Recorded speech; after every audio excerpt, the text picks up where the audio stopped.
तो एक दिन आएगा जब 2-3 साल में इतने सब लोग आउट ऑफ जॉब हो जाएंगे। जो कोड ऑफ कंडक्ट होता था, जो एक साइलो होता था कि अपना घर का बच्चा इसमें बैठना चाहिए।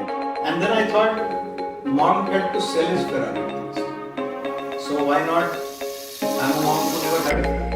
हमारे पास जो मैन पावर है, अगर हम लोग बोलते हैं 140 million people. Hi, I am Sandeep Dandekar, 56 year age as we speak, 68 born, currently living in Navi Mumbai. At present, I am professionally I am engaged in the field of cloud and data centers, working with a global multinational called NTT, Nippon Telegraph and Telecommunications, with whom I am working for close to about 12 years now.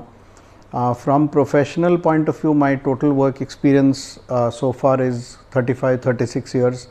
I've worked in various countries outside India as well as in India across multiple sectors like manufacturing, EPC, ITES, retail, cloud and data centers, etc.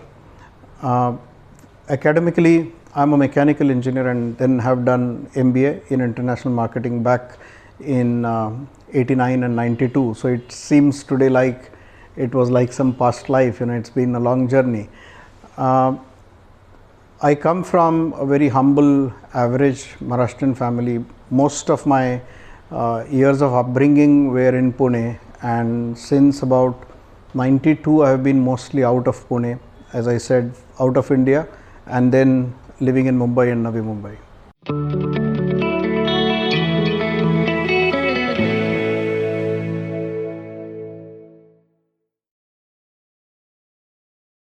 Journey story में Sandeep Dandekar sir का स्वागत है। कैसे हैं आप sir? I'm very fine. Thank you very much. Thank you so much for being with us on Journey Story and giving your personal time, sir. It's a pleasure. It's a pleasure. What you guys are doing is amazing, and I'm happy to be part of your journey. Thank you so much, sir. So Sandeep Dandekar sir की story it's really amazing, and आज हम उनकी story के बारे में जानने वाले हैं। मैं आपके ना लाइफ जर्नी के बारे में जानना चाहता हूँ। जी। आप जैसे बोले अभी 56 ईयर्स के ओल्ड हो चुके हैं आप, इट्स टू मच, एंड आपके पास बहुत एक्सपीरियंस होगा जो कि शेयर कर सकते हैं। जी। सो मैं आपके फर्स्ट ऑफ ऑल आपके एक्सपीरियंस के बारे में जानने से पहले मैं आपके ओल्ड डेज में जानना चाहता हूँ, and I am curious to learn about your school days. Right. So मैं आपके स्कूल डेज के बारे में जानना चाहता हूँ, and come to the point, college days as well. मेरी स्कूलिंग हुई गवर्नमेंट एडेड स्कूल्स में, वर्नाकुलर मीडियम, मराठी मीडियम, जो कि पुणे में था। तो ऑब्वियसली उन दिनों में या तो मराठी मीडियम था या तो इंग्लिश मीडियम था, हिंदी मीडियम ज़्यादा नहीं था पुणे में। And during my time it completely was a different generation now, if you see my generation compared to how the world is today. तो इंग्लिश मीडियम या कॉन्वेंट स्कूल्स वेयर इतने common नहीं थे, मतलब। अच्छा। और जो वेल टू डू फैमिलीज़ में थे ज़्यादातर वही बच्चे जाते थे। तो और हमारे लिए बहुत कॉमन था, मतलब ऐसा कुछ बहुत डिप्राइव्ड फीलिंग नहीं था कि मैं किसी इंग्लिश मीडियम स्कूल में नहीं जा रहा हूँ, कॉन्वेंट में नहीं जा रहा हूँ, क्योंकि बहुत कॉमन था कि आप मराठी मीडियम स्कूल में जाओ, गवर्नमेंट एडेड हो, जहाँ पे आपकी फ़ीस होगी महीने की 5 रुपये 7 रुपये। तो वो टाइप का school, but teaching standards were very high. उस ज़माने में टीचर स्टाफ बहुत ज़्यादा कमिटेड थे। मुझे याद है उनका कभी भी ये फोकस सब्जेक्ट सिखाना या उनके लिए नौकरी है ऐसा कभी भी नहीं था। उनका हमेशा एटीट्यूड जनरेशन क्रिएट करना है, इनको हमने फॉर्म करना है, ये हमारे फ्यूचर है, हमारी कम्युनिटी की, सोसाइटी की, देश की, इस भावना से वो ज़्यादातर टीचिंग चलती थी। In fact it was upbringing, it was not just teaching. So school was like जहाँ पे जनरेशन्स बनाए जाते थे हमारे टाइम में। तो बहुत डीप रूटेड होता था school as a concept in life. वहाँ के रिलेशनशिप्स टीचर्स से हों, स्टूडेंट से हो। अभी तक मेरे कितने दोस्त हैं जो 40-45 साल से मेरे दोस्त हैं, right from my school days. तो दुनिया काफ़ी बदल चुकी है। आपकी काफ़ी चीज़ें, मेरे ज़माने की अगर मैं बात करूँ तो मुझे ऐसा लगता है कि शायद मैं 200 साल पहले जिया हूँ या तो किसी दूसरे प्लैनेट पे जिया हूँ, ऐसा लगता है कभी कभी। अच्छा। अगर मैं मेरे टाइम की, मेरा बचपन, मेरा यूथ उस ज़माने में कैसे जीते थे, क्या होता था, वो अगर सोचूं तो मुझे लिटरली लगता है कि कुछ अलग ही मुझे याद आ रहा है। शायद ये सब कुछ एक्चुअली हुआ है क्या। जैसे अगर आज आप कोविड की सोचेंगे बात, तो अपने को 2 मिनट के लिए बिलीव नहीं कर पाते हम लोग कि ये भी सच था, ये भी हम लोग जी चुके हैं। ऐसा सच नहीं लगता था। मतलब पहले भी कभी नहीं लगा था कि होगा, अब सोचेंगे तो नहीं लगता कि ये हो चुका है, लेकिन उसमें से हम गए हैं। वो तो एक निगेटिव शेड हो गया। बट सिमिलरली मुझे जब इतनी पुरानी बातें याद आती हैं, जैसे मेरा बचपन, मेरा यूथ, तो मुझे दूर जैसे कहीं नदी के पार कहीं एक छोटा सा दिया जैसे दिखता है ना, वैसा कुछ दूर से टिमटिमाता दिखता है। So it is very interesting. तो लाइफ बहुत सिंपल थी। मैं एक बहुत हम्बल कॉमन एवरेज फैमिली से आया हूँ। अच्छा। ऐसे नहीं है कि बहुत ज़्यादा पैसे होते थे, बहुत अवेलेबिलिटी होती थी, लेकिन एक चीज़ अच्छी थी कि हर चीज़ में, छोटी छोटी चीज़ में खुशी थी। ज़रूरतें भी कम थी और कोई कॉम्प्लेक्सिटी नहीं रहता था वहाँ पे। उन ज़माने में शायद पीयर प्रेशर भी ज़्यादा नहीं था फॉर्चुनेटली, क्योंकि हमारी कम्युनिटी भी मोर और less homogeneous of likes of us थी। तो जो चीज़ें नेबर के पास है वही मोर और लेस मेरे पास है, जो स्कूल में किसी के पास है तो वही मेरे पास है। मतलब फ़र्क रहता तो भी छोटा छोटा रहता था। तो आज मैं देख रहा हूँ जैसे पीयर प्रेशर बहुत होता है, या तो there is a lot of influence of outside life which you can't filter, वैसे हमारे पास नहीं था। मतलब कितने टाइम मुझे याद है कि my parents never use to worry कि मैं कहाँ हूँ। अगर छोटा भी था तो मैं खेलने अगर कहीं नीचे गया तो मैं कहाँ हूँ, सेफ हूँ नहीं हूँ, क्योंकि कल्चर इतना था कि रिस्क नहीं होता था। हम लोग चप्पल पहने नहीं पहने मिट्टी में खेलते थे, कोई कभी गिरा कभी, तो मतलब आजू बाजू में कोई ना कोई चाचा मौसी नेबर्स, कोई वो चाचा मौसी होते थे सब नेबर वगैरह, तो कोई ना कोई हमारे पास देख लेगा। कोई भी आके किसी के भी बच्चों को बीच में डांट के, अरे ये क्या कर रहे हो, ऐसा नहीं करना, ये क्या आदत है। तो it was like complete big family, you know. तो parents used to be also very very free. तो ना कोई बहुत ज़्यादा केयर करता था, ना कोई बहुत, जैसे आजकल you want leave your child unguarded even for 5 minutes outside of your building, क्योंकि उतना रिस्क, उतनी अनसर्टेनिटी बढ़ गई है। तो उस हिसाब से चाइल्डहुड बहुत सिंपल था। दूसरी चीज़, वी वर वेरी ग्राउंडेड। आजकल जैसे हम लोग देखते हैं, why I am comparing today is because it makes things possibly clearer for the new generation to understand.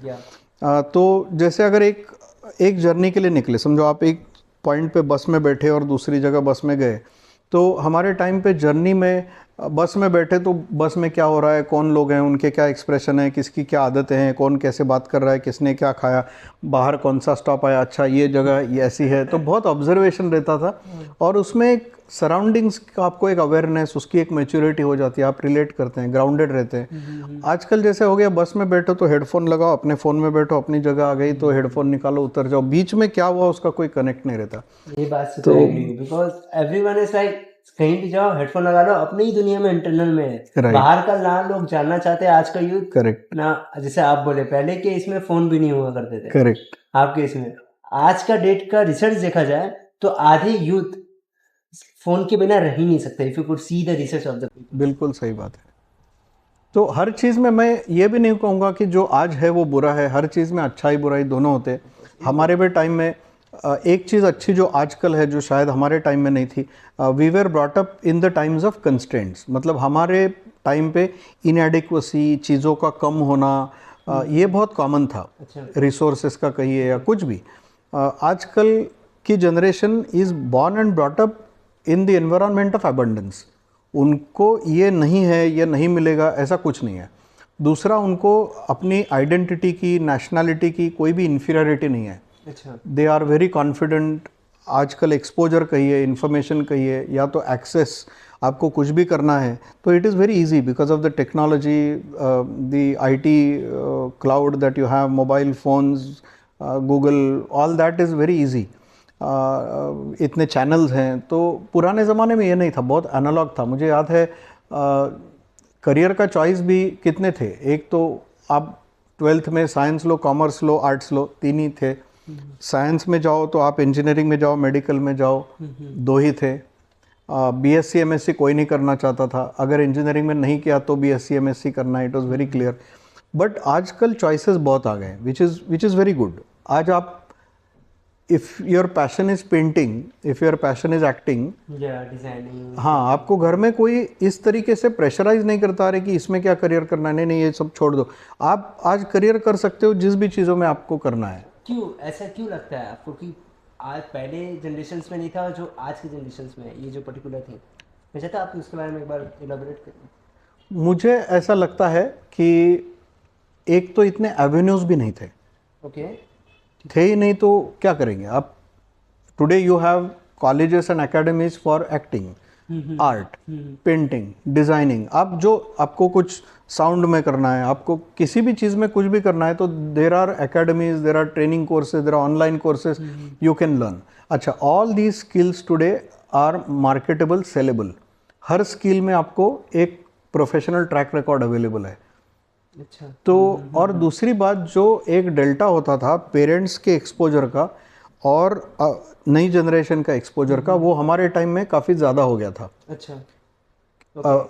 लेकिन आजकल शायद, अनलेस, जैसे मैं थोड़े टाइम पहले आपको कह रहा था कि ऑब्वियसली डाइवर्सिटी से कभी कभी क्या हो जाता है कि अगर पेरेंट्स ओवरऑल अगर दुनिया में बहुत एक्सपोज्ड हैं, उनकी अच्छी ग्रोथ हो चुकी है, उनका होराइजन अच्छा है, तो भी इरेलेवेंस फैक्टर आ जाता है। जैसे मैंने आपको कहा कि कोई अगर सपोज टॉप क्लास क्रिकेटर है, लेकिन उसके बेटे को अगर न्यूक्लियर साइंस होना है, तो उसके पेरेंट उसके लिए इरेलेवेंट बन जाते हैं। और अगर किसी आईआईटी में कोई प्रोफेसर है और उनके बेटे को अगर एक्टिंग में करियर करना है, तो वो professor despite he being the top brain, he becomes irrelevant. तो ये एक नई कॉम्प्लेक्सिटी आजकल है, लेकिन हमारे टाइम में इतना कुछ था ही नहीं। तो neither were there so many resources, nor was there so much money. और अगर आप दूसरा कुछ करो तो उस चीज़ में ये कैपेबिलिटी नहीं थी कि आपके लाइफ के लिए वो चीज़ आपको एक अर्निंग का सोर्स लाइफ, पूरी लाइफ दे सके, ये स्कोप ही नहीं था। तो I think that is a way a country matures. जैसे हम लोग अंडर डेवलप से डेवलपिंग कंट्री हो गए, now we are almost going close to a develop country. इतनी इकोनॉमी ओपन हो चुकी है, दुनिया इतनी छोटी हो चुकी है, आपको बैठे बैठे चैनल ऑन करो तो पूरी दुनिया दिख जाती है, आप गूगल पे जाओ तो पूरी दुनिया दिख जाती है। हर एक इंडियन आजकल आराम से, आसानी से ओवरसीज ट्रैवल करता है, जो पहले नहीं था।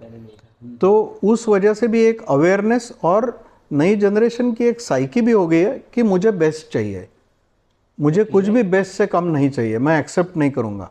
Today they are very assertive, they can say yes this is what I want, ये मैं नहीं करूँगा, ये मुझे अच्छा लगता है, ये मैं नहीं सुनूंगा। They are very assertive, they are supported back with resources and they are supported with opportunities also. So that is how I think things have changed. Fantastic sir. So आपको, आपने बहुत सारे, मैं आपका लिंक्डइन रिसर्च करा था बाद में, आप बहुत सारी जगह एज ए स्पीकर इन्वाइट हुए जी। So what do you feel as a speaker? आप अगर in case let us consider, मैं आपको एक एज ए कॉलेज इवेंट में बुलाता हूँ एंड मैं बोलता हूँ आपको एज ए स्पीकर स्टूडेंट को मोटिवेट करने के लिए, जी। सो आप उनको ऐसा क्या सिर्फ दो चीज़ कहना चाहेंगे एज ए मोटिवेशन के लिए आज की यूथ को? सिर्फ कोई सी दो चीज़, okay. What it would be? So मैं शायद उनको ये बोलूँगा कि you are a capable youth, आपके पास हर कोई चीज़ है, कॉम्प्लेसेंट नहीं रहना, okay, never stay happy in comfort zone, because growth happens outside comfort zone. Comfort zone में आपको सुकून भी नहीं कह सकता, you just get comfort, but no comfort can grow you. So मैं हमेशा बोलता हूँ कि जानबूझ के अपने आप को कंटिन्यूसली कंफर्ट जोन से बाहर निकालो, try to do something new, try to stretch your self, find role models. और हर चीज़ जो भी करते हो उसमें एथिक्स और वैल्यूज सैक्रिफाइस नहीं करना, कभी भी अनएथिकल कोई भी चीज़ नहीं करना, शॉर्ट टर्म पे फोकस नहीं करना, only do those short term things which are in line with your long term objective. तो हमेशा लंबी सोच रखो, एक छोटी छोटी शॉर्ट टर्म करोगे तो it is not a sustainable growth, it is not a healthy growth. तो हमेशा मैं सोचता हूँ कि एक लॉन्ग टर्म, करेक्ट, और उसको भले आप ब्रेक डाउन करो छोटे छोटे गोल्स में, but you should never do something short term which is not in line with your long term interest. तो short term is always tempting, convenient, long term is always more difficult but more rewarding. दूसरी चीज़ मैं हमेशा उनको बोलता हूँ कि karma will play its role. आप साइकिल ऑफ कर्मा, आप बिलीव करो नहीं करो, as you grow up you will experience and you will believe. आप अच्छा करो, आप बुरा करो, कर्मा विल डिलीवर। अगर आपने कुछ अच्छा काम किया है तो आपको उसका फ्रूट मिलेगा। टाइम स्केल आपके हिसाब से नहीं चलता। इट इज़ लाइक अगर आपको बहुत ज़्यादा भूख लगी है और आपने 4 रोटियां खाई, तो आप ऐसा नहीं सोच सकते कि चौथी रोटी अगर मैंने पहले खाई होती तो मुझे 3 रोटियां नहीं खानी पड़ती। ओके। तो चौथी रोटी में ऐसा कोई मैजिक नहीं था कि जिसकी वजह से आपको कुछ मिला और आप उसको सेलिब्रेट करें। एक्चुअल हार्डवर्क पहले 3 रोटियों ने किया, तो आपने चौथी खाई तो आपका पेट भर गया। तो your reward will always come later. तो why everyone should believe in karma as you said? आप जैसे जैसे बड़े होते जाओगे, एक्सपीरियंस करते जाओगे, तो यू मीन्स आप बिलीव करोगे कर्मा पे, जैसे आपने अभी कहा। सो व्हाई आपके साथ कुछ ऐसे particular life event means life experience हुआ था कि आप भी कर्मा पे बिलीव करने लगे और समथिंग? 100%। मतलब मुझे अभी ऐसा कुछ मेरे दिमाग में एक स्पेसिफिक इंसिडेंस नहीं आ रहा है, शायद आएंगे भी, but every time I have experience कि आप अच्छा करो बुरा करो, आपको उसका रिजल्ट आता ही आता है। And every time I have experience कि अच्छा ये हो रहा है क्योंकि मैंने ये किया था, ये हो रहा है क्योंकि मैंने ये किया था। Like I said, time scale could be different but it will deliver. और मैं हमेशा कहता हूँ कि karma delivers by courier who comes to your address even if you change your address. So आपने भले एड्रेस चेंज किया तो कुरियर भले आपके दरवाजे से वापस जाएगा और बोलेगा address not found, but karma will come to your address. Great example, sir. So, as you are 56 years old, sir, highly respected. So, what do you believe? Experience or skills? Experience is basically what you have learned from past, which will be helpful for you in future, right? Now, in an environment of today where there is so much change, your experience is rapidly getting multiplied by 0 practically.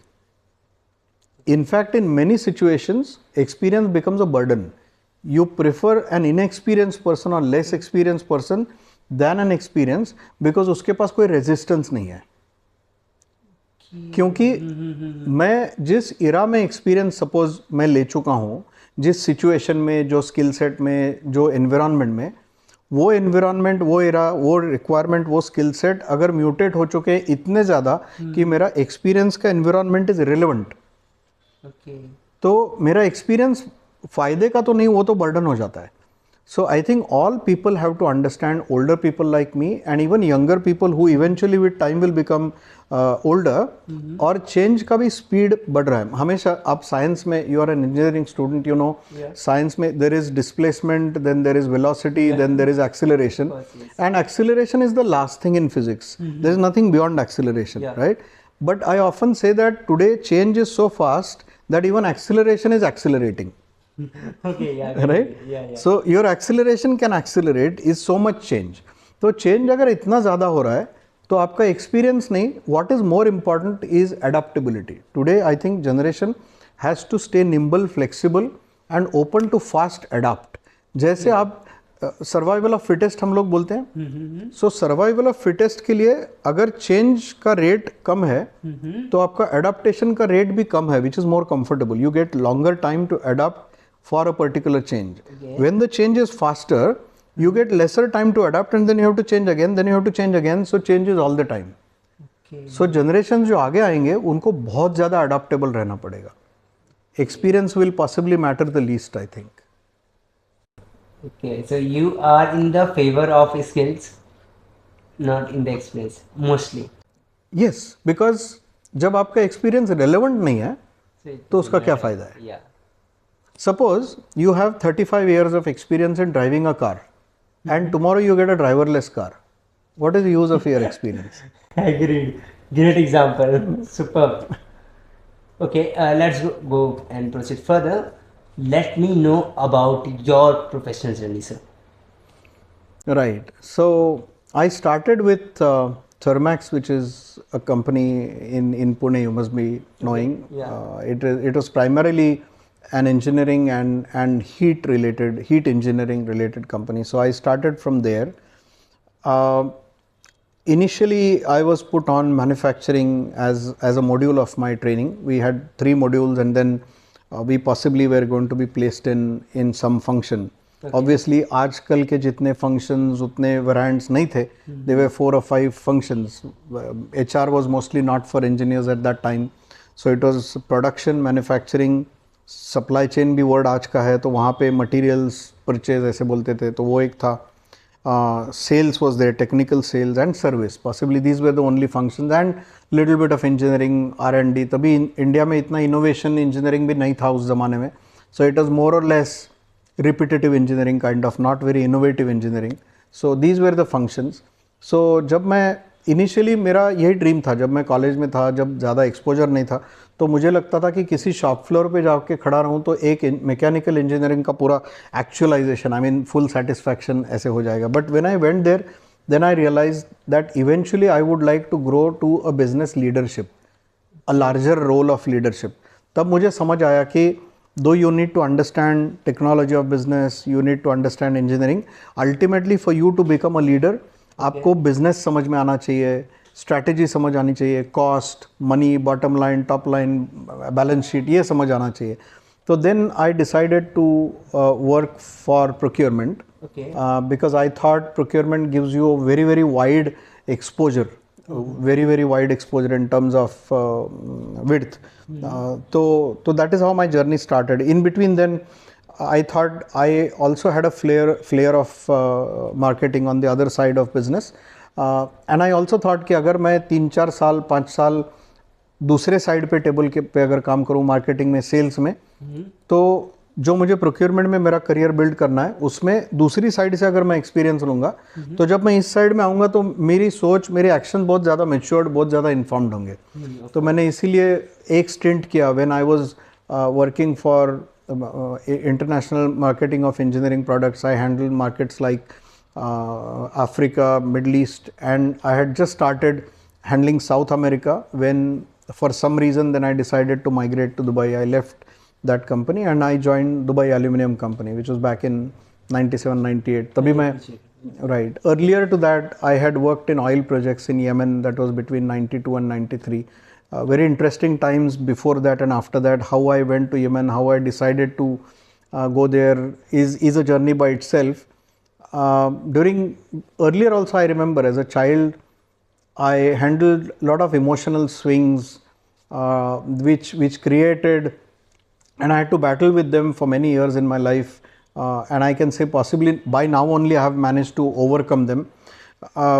It is like having self-doubt, ridiculing self, habit of easily picking up guilt for everything, whether it is your fault or not. Because हमारे upbringing में there are, एक humbleness होती है, which is good.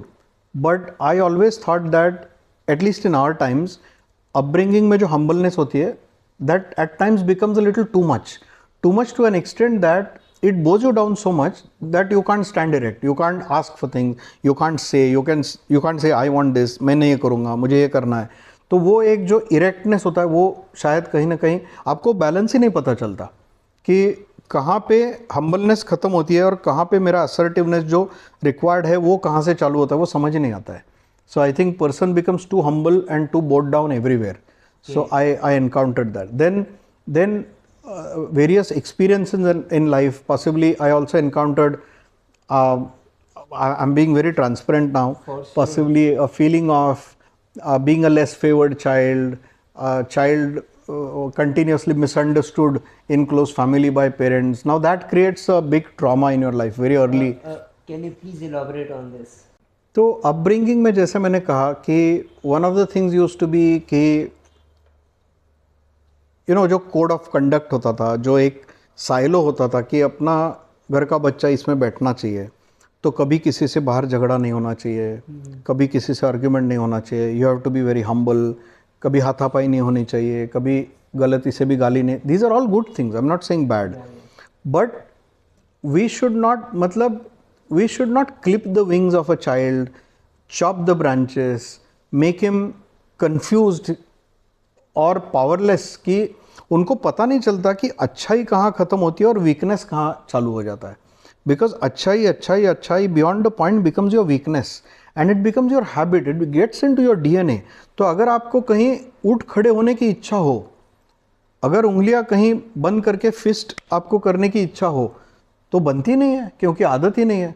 तो फिर I used to be bullied by lot of people. मैं timid था, introvert था. In my first maybe 7-8 years of my school, 7th, 8th, 9th तक I was bright, I use to be very good in studies. Okay. तो लेकिन इन चीज़ों का मुझ पे कुछ इफ़ेक्ट होने लगा. Then I started feeling very very low about my self. एक कास्टिज़म का एक एनवायरनमेंट होता था. तो all put together I became a very timid, very scared, very introvert child, aloof, not confident, and that started showing. And there was the other side also, like I said, little less favored child, little less liked child for various reasons, a misunderstood child. So when all that happens, you as a child get completely squeezed, compressed, and that is what happened to me. तो मुझे वो जो self doubting है, फिर self ridiculing है, guilt pickup करने का habit है, उसने बहुत तकलीफ दी. And I'm sure that happens with thousands of us. So possibly I'm saying this, thousands of people have experienced this through their upbringing. तो आगे जाके one good thing is मुझे लगभग 15, 16, 17 साल के भी उम्र में स्पिरिचुअल कंपनी काफ़ी मिली. तो बहुत अर्ली स्टेज में I started very with lot of interest reading books of Vivekananda ji, J Krishnamurti ji. And I remember those books are very heavy. If you really read them with your full attention, with desire to assimilate, they actually are very heavy to assimilate. And literally मैं पढ़ते पढ़ते 2 पन्ने 3 पन्ने 4 पन्ने पढ़ूँ तो बैठे बैठे मुझे नींद लग जाती थी. Not because I was sleepy, but they are so heavy that they knock your brain out. तो but और उसमें क्या हुआ, those are all beyond material. वहाँ पे क्या होता है, spirituality is all beyond life, beyond material. तो मैं थोड़ा सा उस स्टेज में कंफ्यूज होने लगा. I started losing interest in all the worldly things. So a mix of all that, I was a very confused, very low esteem personality, self esteem. तो तब मुझे समझ में आया कि मुझे ये कर्टेल करना पड़ेगा, क्योंकि बहुत लंबी लाइफ है और अगर जीना है, कुछ करना है, तो I will have to live in this material life, I will have to succeed in this material life. मुझे बुलिंग को काउंटर बुलिंग करना चाहिए, मुझे एग्रेशन को डिफेंस या काउंटर एग्रेशन करना चाहिए. And I reached a point where it all came on to me to an extent that I could not breathe, it choked me. और तभी जाके शायद मेरा ट्रांसफॉर्मेशन हुआ. Then I said enough is enough. And I remember then for some time I became over aggressive. Let's go to your professional life more into depth, and I'll ask you about, अगर हम Amazon के पास datas बहुत होते हैं and Netflix के पास भी datas बहुत होते हैं. हम तो मूवीज़ सिंप्लीफाइड लॉगिंग कर लेते हैं, नेटफ्लिक्स पे फिर मूवी देखते हैं, अमेज़ॉन पे शॉपिंग्स कर लेते हैं, तो हमें सिर्फ शॉप्स में प्रोडक्ट दिखते हैं. बट वो स्टोरेज जो प्रोडक्ट्स के होते हैं और जो मूवीज़ नेटफ्लिक्स के होते हैं वो स्टोर होते हैं डाटाबेस सेंटर्स में. करेक्ट. ओके, सो आप डाटाबेस सेंटर्स में आप मेरे से ज़्यादा जानते हैं. सो रियली ये जो अमेज़ॉन, नेटफ्लिक्स और भी बहुत सारे ई कॉमर्स प्लेटफॉर्म है जो कि अपने खुद का डाटाबेस सेंटर्स नहीं है उन लोगों का, वो third party database centres use करते हैं बहुत सारे कंपनीज़ का, like AWS, Amazon web services. So आज भी डाटाबेस सेंटर्स का यूज़ है in today's world, in today's time, in recent times. Today's world में तो है ही है, because these are all new things. These are not things where you should ask, are they relevant today? Because these are new things. Okay. They have become reality and relevant only recently. And they will keep growing. क्योंकि आज आपके पास just a few streams. OTT है. Of course, yes. आप IPL phone पे देखते हैं, laptop पे देखते हैं. जो आदमी या औरत मुंबई में बैठ के IPL देख रही है लैपटॉप पे या फ़ोन पे, आप कहीं भी 4000 किलोमीटर दूर पे कहीं देहात में भी जाके बैठ रहे हो, तो आपकी expectation, like I said, today's generation has become aware, और उनकी expectation, demand is at par. तो 4000 किलोमीटर किसी देहात में बैठ के भी वो ये नहीं एक्सेप्ट करेंगे कि मुझे लो ट्रांसमिशन मिलेगा, बीच में बफरिंग होगी, लेटेंसी आएगी, दे विल नॉट एक्सेप्ट. तो मुंबई में आपको जो IPL देखने का एक्सपीरियंस है, वही 4000 किलोमीटर पे देहात में कोई बैठा है उसको वही चाहिए. तो that is one. Second is आपका गेमिंग है, वर्चुअल रियलिटी है, AI है, आर्टिफिशियल इंटेलिजेंस है, मशीन लर्निंग है. You think of it, and there are infinite streams now जहाँ पे आपको डेटा जनरेशन, डेटा ट्रांसमिशन कि इतनी ज़्यादा ज़रूरत है और ये बढ़ते ही जाएगा, ये कम होने की कोई IoT बोलते हैं। अभी आप स्मार्ट होम अगर देखेंगे तो आपके lights, fans, TV, mixers, refrigerators, AC सब सिक्योरिटी सिस्टम अगर इंटीग्रेटेड है और अगर आप उसको ऑटोमेटिकली चलाना चाहते हो, आपके सिक्योरिटी सिस्टम का फीड आपको कहीं में बैठ के आपको फ़ोन पे चाहिए, तो all this is data stored and data transmitted. So इसमें तो बहुत ज़्यादा ग्रोथ होगा, उसमें कोई डाउट ही नहीं है मतलब। सो ये इंडस्ट्रीज ग्रोथ होगी 100% और बहुत ज़्यादा, बहुत मल्टीफोल्ड ग्रोथ होगी। ओके और आईटी में एट अ पर्टिकुलर सेक्टर जो कि आपको इंडिया में लगता है आने वाले 10 सालों में बहुत रैपिडली ग्रोथ होगा। Let me talk about, I am talking about artificial intelligence frankly speaking.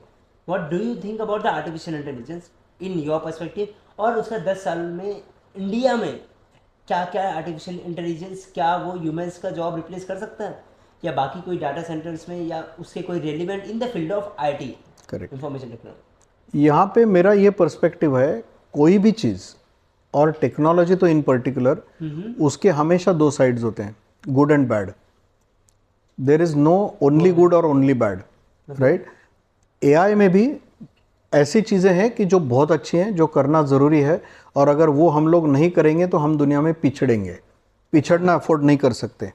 तो you will have to be with the best in the world और the best in the world. जिस तरीके का ट्रांसफॉर्मेशन इंडिया में national ambition है, growth है, उस हिसाब से हम अभी लैगर होना नहीं पसंद करेंगे। सॉरी, तो आपको AI ML के साथ जाना ही पड़ेगा। लेकिन हमको ये बहुत चीज़ याद रखनी पड़ेगी कि सपोज यूरोपियन कंट्रीज़ हैं, US हैं, उनके पास मैन पावर कम है। जो मैन पावर है वो वेल एजुकेटेड है और उनका पर कैपिटा इनकम काफ़ी ज़्यादा है। हमारे पास जो मैन पावर है, अगर हम लोग बोलते हैं 140 बिलियन पीपल, तो 140 बिलियन में एक मोटा मोटा एवरेज बोल रहा हूँ, maybe 100 billion people are low educated, low skilled, correct. अगर आप पिरामिड देखेंगे वैल्यू का, तो या तो ऑटोमेशन से जो जॉब रिप्लेस होंगे उसका, तो टिपिकली नीचे जो रहता है वो सबसे बड़ा तबका है, 70-80%, जो रिपीटेटिव काम है, जो मशीन्स कर सकते हैं। एक बार अगर उसको आप सिखाओ, इंटेलिजेंस दो, लर्निंग कराओ, तो मशीन कर सकते हैं। तो ये जब 70%, और इसके पहले भी डिसरप्शन हुए, जैसे पहले हॉर्स कार्ट होता था, राइट, टांगा बोलते हैं हम लोग, वो चले गए, ऑटो आ गए, for example, just an example. तो वो भी जॉब्स चले गए, ऑटो आ गया, लेकिन वो जॉब्स थोड़े लोगों के जा रहे थे और उनको माइग्रेट कराने की साइकिल इतनी मुश्किल नहीं थी। अल्टरनेट जॉब ढूंढना इतना मुश्किल नहीं था, because few people were, so these were not like 70, 80, 90, 100,000 professions abolished at one time, ऐसे नहीं हुआ था। It was not like a tsunami. So एक एक प्रोफेशन, कहीं 1000, कहीं 5000, कहीं 10,000 लोग अफेक्ट हो रहे थे, राइट। जैसे न्यूज़पेपर समझे, न्यूज़पेपर आजकल कोई फिजिकली नहीं पढ़ता, ऑफ कोर्स, यस। तो वो पूरी की पूरी एक सिस्टम अभी एबॉलिश होने के लिए आई है। न्यूज़पेपर प्रिंट करना, उसको डिलीवर करना, उसको पढ़ना, ये सब चीज़ लगभग ख़त्म हो चुकी है, सब डिजिटली आता जा रहा है, करेक्ट। लेकिन ये अगर 140 बिलियन की हमारी अगर पॉपुलेशन है और अगर 70-80% पीपल अगर लो स्किल्ड है, अभी आप रेस्टोरेंट में जाओगे तो आपको फिजिकल मेन्यू कार्ड नहीं रहता, डिजिटल रहता है। Yes, of course. आप प्रेस करो तो डायरेक्ट ऑर्डर प्लेस हो जाता है। मतलब वो इस आदमी का एक काम गया। Now it is fancy today, tomorrow it will become almost reality. कोई कितने रेस्टोरेंट्स है जहाँ पे किचन भी मैकेनिकल है, मैकेनिकल नहीं, machine driven, right. Yes. Now you don't have even waiters, you don't have even staff to deliver, वो भी मशीन लेके आता है अभी। Today it is fancy, but which means जिस रेस्टोरेंट में बैक ऑफिस टू फ्रंट शायद 100 लोग एम्प्लॉयड होंगे, 5 साल के बाद 2-3 होंगे, शायद कोई नहीं होगा। तो ऐसा अगर सब जगह हो रहा है, आप ड्राइवर्स कितने हैं? Today you are talking about cabs, Ola and Uber came, they also disrupted cabs, but cabs remained. वो तो सिर्फ एक ऐप आ गया, लेकिन कैब्स जिस तरीके से रास्ते पे चलती है वो तो वैसे ही रहा। लेकिन मशीन लेस अगर कार्स आ गई तो जितने भी, करेक्ट। तो ये जो है ना, ये बहुत बड़ा इम्पैक्ट होने वाला है at one time, in a very short time. तो अगर ये 70-80% हमारे जो लोग परसेंट रिप्लेस होने वाले हैं, उनके लिए अगर 5 साल में 7 साल में with lot of sense of urgency हमने अगर उनको अपस्किल नहीं किया, उनके लिए अल्टरनेट जॉब्स हमने सोच के नहीं रखे, प्रिपरेशन नहीं किया, तो एक दिन आएगा जब 2-3 साल में इतने सब लोग आउट ऑफ जॉब हो जाएंगे। और इंडिया के पास इतनी पॉपुलेशन है कि we as a nation will be really struggling. Europe में इतने लोग ही नहीं हैं। Getting you sir. सर आपको क्या लगता है कौन सी सबसे ज़्यादा field at a particular time, जैसे आपने बताया अभी ड्राइवर्स हो गए, ड्राइवर्स की जॉब्स आ सकती है और भी बहुत, आपको क्या लगता है सबसे ज़्यादा जॉब्स कौन से फील्ड में जाएगी ड्यू टू आर्टिफिशियल इंटेलिजेंस? सब फील्ड्स में जाएंगे, every field, Yes. Somewhere what 1% और समथिंग कुछ रिलेवेंट परसेंट पे सब फील्ड में जाएगी। सब फील्ड्स में जाएंगी, यही लॉजिक रहेगा कि जो भी रिपीटेबल है, जो भी मशीन को लर्न कराया जा सकता है, जो मशीन सीख के कर सकता है, हर फील्ड में ऐसे 2 टियर हैं। आप मेडिकल साइंस में देखेंगे तो भी लोगों की जॉब जाएगी, ट्रैवल टूरिज्म में देखेंगे तो भी जॉब जाएंगी, मतलब स्किल्स एबॉलिश होंगे। Correct, requirement of skills, requirement of roles will go. It is not about people losing job, it's not about you और मी, वो काम निकल जाएंगे और वो हर फील्ड में होगा लगभग।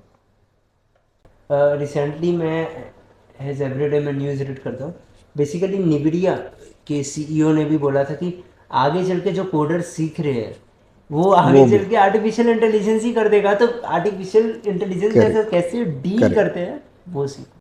तो अगर हमने ये समझाने कि हम क्यों कर रहे हैं, कितने, we again are saying the same thing कि there is nothing absolute grey and there is nothing absolutely black and white, there are greys, there are light greys, there are dark greys, right. So हर चीज़ में flip side है, बेहतर side है। अगर हमने ये नहीं सोचा कि हम क्या कर रहे हैं, कहाँ तक कर सकते हैं, तो ये सेल्फ डिस्ट्रक्टिंग इनोवेशन होने के चांसेस हैं आगे जाके। ये मेरा पर्सनल व्यू है। फॉर ह्यूमन काइंड दिस में become kind of a self destructive move अगर हमने इसको कंट्रोल थॉट आउट मैनर में नहीं किया कि ये कहाँ तक जाएगा, इसके क्या इम्पैक्ट आएंगे, can we sustain this, should we do it full blown or should we do it to some extent.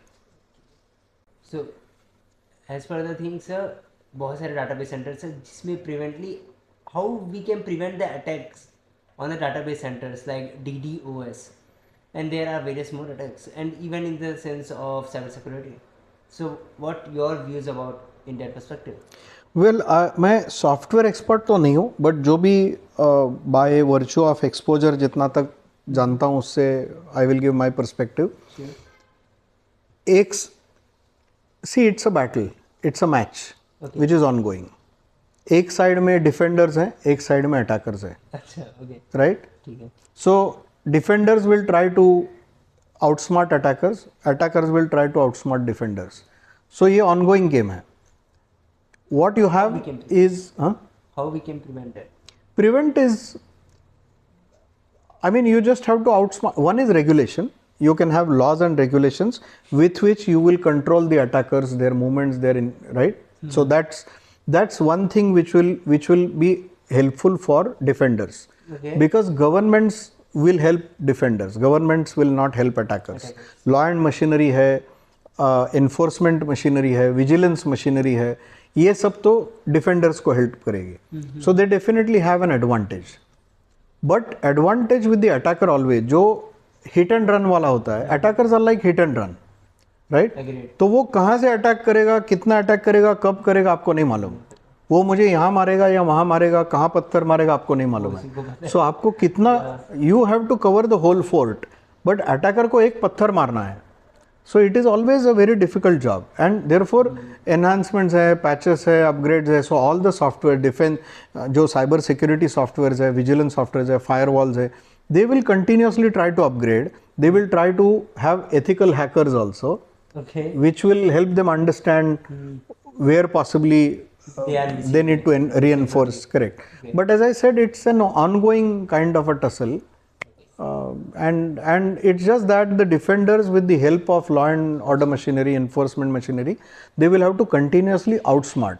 But by that, I don't think we can have a world where there is lower risk or no risk of attackers. In fact, cyber attack risk is going to become a part of life. And one has to, जैसे आपके DNA में आज mobile phone, शायद आज जो 3 साल का बच्चा है, 4 साल का बच्चा है, उसको सिखाना नहीं पड़ता। तो कहाँ से? See, this is how human being is adaptable. Today, if you try to ask your 80-year-old grandparent or parent to use smartphone, they struggle. It's not easy for them, right? Because they have been brought up, उनका nature, उनका DNA form हो चुका है without phone. 4 साल का बच्चा seamlessly mobile use कर लेता है because he is born with it. So cyber attacks will continue, they will grow. आप किसी काम में हो, आप किसी से फ़ोन पे बात कर रहे हो, सडनली एक मैसेज आएगा, आप जल्दी से क्लिक कर देंगे, कुछ हो जाएगा. This is hazard. So you will have to raise your DNA awareness. जैसा मैंने कहा, बच्चा जब पैदा होता है तब वो मोबाइल अवेयरनेस से पैदा होता है. उसको गूगल यूज़ करने के लिए सिखाना नहीं पड़ता, वो अपने आप सीख जाता है. कहाँ से? लेकिन वो सीख जाता है, वो DNA में आ गया, evolution. So similarly, how to stay guarded against cyber attack will eventually come through the DNA involvement of children, because they will be one, right. अगर मैं आपको 20 साल पहले बोलता कि बच्चा पैदा होगा और 4 साल में की उम्र में आपको कुछ भी सिखाने का जरूरत नहीं, वो गूगल यूज़ करेगा, फ़ोन यूज़ करेगा, यू वुड हैव सेड कैसे पॉसिबल है. But you are seeing it is happening. So चूंकि अब जो बच्चे पैदा होंगे वो इसी माहौल में पैदा होंगे, वो वही सुनेंगे, वही देखेंगे. So cyber security will be born in there, I mean it will be in their upbringing. Sir, as a saw your LinkedIn profile, जैसे कि हम एवरी पॉडकास्ट करने से पहले रिसर्च करते हैं, फिर उसके ऊपर क्वेश्चन फ्रेम करते हैं. सो वैसे ही हम आपका मैंने किया था, अबाउट रिसर्च किया था, and I came through like in your LinkedIn profile you have mentioned the book The Monk Who Sold His Ferrari. So are you are the fan of the book, are you the monk who sold his Ferrari by Robin Sharma? क्या exactly क्यों as a title में क्यों mention किया गया था? Right. Of course that book is great, I have read, but I have not put it just because of that book. That book, obviously the title always attracted me. Always created lot of deep interest or touched my chords, because I told you right through my early teenage I have had that spiritual bend, spiritual thing, you know. So it always remained in my mind, and now I think as I'm proceeding to the next stages of life, that calling of, I mean, these interests, these spiritual interests that I had to possibly fold up and keep somewhere away for important parts of my year while I had to live material life. Now possibly I started getting a calling from inside that take out those books, take out those thoughts. Now is your time to go back to your spirituality. You are mostly done through your most of the responsibilities. You have to an extent achieved what you wanted to achieve. So now is your time to live your real being, which is spiritual. So, and then I thought monk had to sell his Ferrari at least. So why not? I am a monk who never had a Ferrari. So मुझे monk बनने के लिए उतना भी effort करने की ज़रूरत नहीं कि मेरे पास Ferrari है तो बेचो, मेरे पास है ही नहीं. So I am a natural monk. So lemon twist. And then I have also said WIP Corporate Buddha. So it's like I have read about it as well. Correct. So again, many times I've heard this. I mean, people have said you are. Even in my corporate life, people said that you speak like saffron wearing guru, you know. Then some of my friends used to call me half Buddha. Then one guy came and told me few years back, I used to call you half Buddha, but by now you become full Buddha. So then that was there in my mind, and I thought even people of the stature, leaders, great beings of the stature of Buddha, always said that nobody is complete, even I am not complete. So if Buddha said that I am still a student, I am still transitioning, I am still learning, then who am I? So I am walking his path. Exactly. So I am a WIP. All my life I will remain a WIP corporate Buddha. So I wanted to do the best blend of corporate life and the spirituality. Today, if you see in corporate, there is so much stress, there is so much frustration, there is so much politics. You see untimely deaths, heart attacks. You see very shocking suicides, all because of possibly Absolutely. Too much of material drive. We have lost our roots. We sometimes have lost our purpose. You have means and you have purpose. I mean, you have means and you have purpose, right? Many times what happens, your means have become today your purpose. For example, I have to go to office, so I need car. Yeah. So car is a means. Going to office is a purpose. But which car I have has become so important Yeah, getting that my reason for living is to I want to have a good car. No, that cannot be your purpose of life. I want to have clothes because I'm going into some ambience where a certain dress code is there and I should look suitable to it. That doesn't mean my shirt should cost 30,000 rupees and it should have certain brands and my watch should be 5 lakh rupees. But these means have become today purpose. And that is where I think most of the issues are coming from. So I thought I will propagate these thoughts. I will do my bit to de-stress corporate by letting them understand many things like that. So that's why I said WIP Corporate Buddha. Okay. And what WIP stands for? Work in progress. So I can't say I am complete Buddha. I will always remain work in progress Buddha. So I may be WIP stands for work in progress. Progress. Okay. Great. So I'm doing mentoring to students. I'm doing mentoring to early startups. I'm also developing a model with many of my friends who served Indian forces. I ever wanted to be a soldier myself, but for some reasons I couldn't wear a uniform. Then I thought, what can I do to help them or to work for them who wore the uniform, right? That's indirect or another way of serving the nation, serving them. Then I realized that when they want to transition, they have first opportunity of possibly transitioning out at about 40, 45 when they can take early retirement. I then realized many of them continue because they haven't even thought about what they will do coming out. They are not ready for it. The world outside forces, the civil world and the world inside, Yes. Army, Air Force, Navy is so different that they find it very, very difficult to transition smoothly. They many times find themselves fish out of water.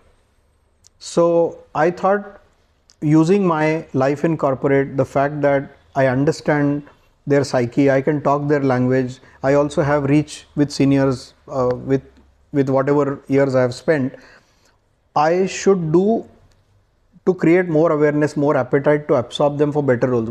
Many times, if not all, many times you see ex-servicemen being either head of admin or head of security, physical security. Very, very few jobs you find being offered to ex-servicemen, whereas they deserve much more. They have many different skill sets, many better skill sets to do jobs in corporate more than these two. So I want to work with corporate to create that sense of responsibility, sense of gratitude towards them, because these are the people who have worked for us. They have put their life on line for us. That is why India could grow. We could sit peacefully and live our lives. So it is our responsibility to do more to respect them, to pay back that gratitude. So I want to work on one side with corporate. On the other side, because that soldier never died, I've remained half soldier. So my idea is, let's say officers who are wanting to transition out, I will start working with them at least a year before they transition. Okay. And I will prepare them for this, whether reskilling, upskilling, whether changing their mindset, helping them prepare themselves for this transition. So I want to work with them for a year and a half before they come out. At the same time, I will also work with corporates for better acceptance of them, so that when they come out, they find a much more rewarding transition than so far generally they have been finding. Okay. So sir, आपने basically apart from this, आपने बहुत सारे startups को mentors भी किया है, even कर रहे हैं, and even in the upcoming future, the sir will mentor my startup as well. It is my honor and privilege. Thank you. Thank you so much, sir.